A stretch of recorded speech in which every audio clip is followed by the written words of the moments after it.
Hello and welcome. Today we're going to dive into a really powerful concept from Japan. It's called Ikigai, and it just might hold the secret to living a longer, happier, more meaningful life. And as you'll see, it's about so much more than just counting birthdays.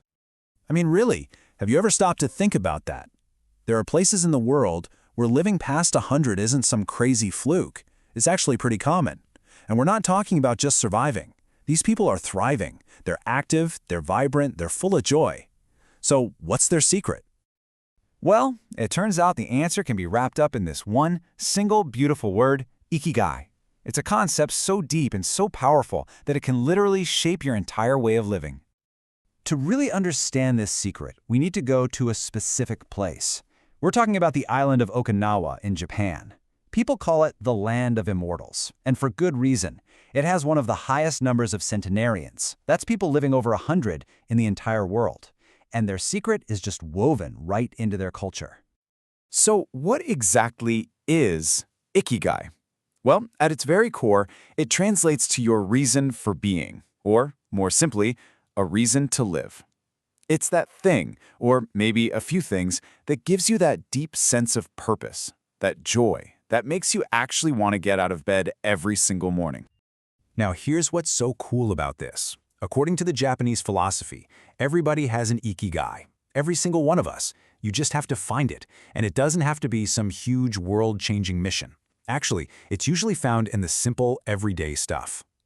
For you, your Ikigai could be the passion you pour into your work. It could be the incredible love and connection you share with your family. Maybe it's the quiet satisfaction of getting better and better at a skill, or that sense of belonging you get from helping out in your community. Heck, it can even be the simple joy you find in your daily rituals. And get this really says it all about the mindset. In Japan, there isn't a word that means the same thing as our idea of retirement. People just stay active. They keep doing what they love for as long as they possibly can. Their work isn't just a job to escape from, it's a huge part of their identity and their happiness. So, how does this big idea actually play out in daily life? Well, in Okinawa, Ikigai isn't just a philosophy, it's a practice. Their whole lifestyle is really built around 3 core pillars that bring this concept to life every single day. So, the first pillar is their diet. The Okinawan diet is famous for being incredibly light and healthy. It's packed with local vegetables, soy products like tofu, and fresh seafood. And they pretty much stay away from processed foods, focusing on whole, natural ingredients. But it's not just what they eat, it's also how they eat. And that brings us to this amazing principle called Hara Hachi Bu. It's a really simple but incredibly powerful rule that they live by. It literally just means eat until you are 80% full. You can kind of picture it, right? By stopping when you're just about full, but not stuffed, you avoid overloading your body. It's better for your digestion, and over a lifetime it contributes so much to better health and longevity. It's a simple, conscious act of moderation. Okay, pillar number 2 is movement. But I want you to forget about intense, grueling workouts at the gym. In Okinawa, physical activity is just part of life. It's all about gentle, consistent movement. Things like spending time in the garden, taking a nice morning walk, or just doing chores around the house. Now, the third pillar, this one might just be the most important of all. It's community. Okinawans place a huge value on their social connections. Spending quality time with friends and family, and really having that spirit of helping each other out, it's absolutely essential to their well-being. They even have a special system for this called a Moai. Think of it as a group of lifelong friends who promise to support each other through everything, good times and bad, emotionally and even financially. It creates this incredible safety net and fights off the loneliness that we know can be so damaging to our health. So beyond the diet and the movement and the community, there's this really powerful inner philosophy that underpins the whole Okinawan way of life. It's a mindset that completely reframes how you look at your daily activities and your challenges. A huge part of this is the concept of flow. You've probably felt this before. It's that amazing state where you're so completely absorbed in what you're doing, whether it's painting, writing code, or gardening, that you totally lose all track of time. That's the sweet spot where purpose and joy meet. When you're in a state of flow, the work itself is the reward. Your mind and body are working together perfectly, your focus is razor sharp, and hours can just melt away like minutes.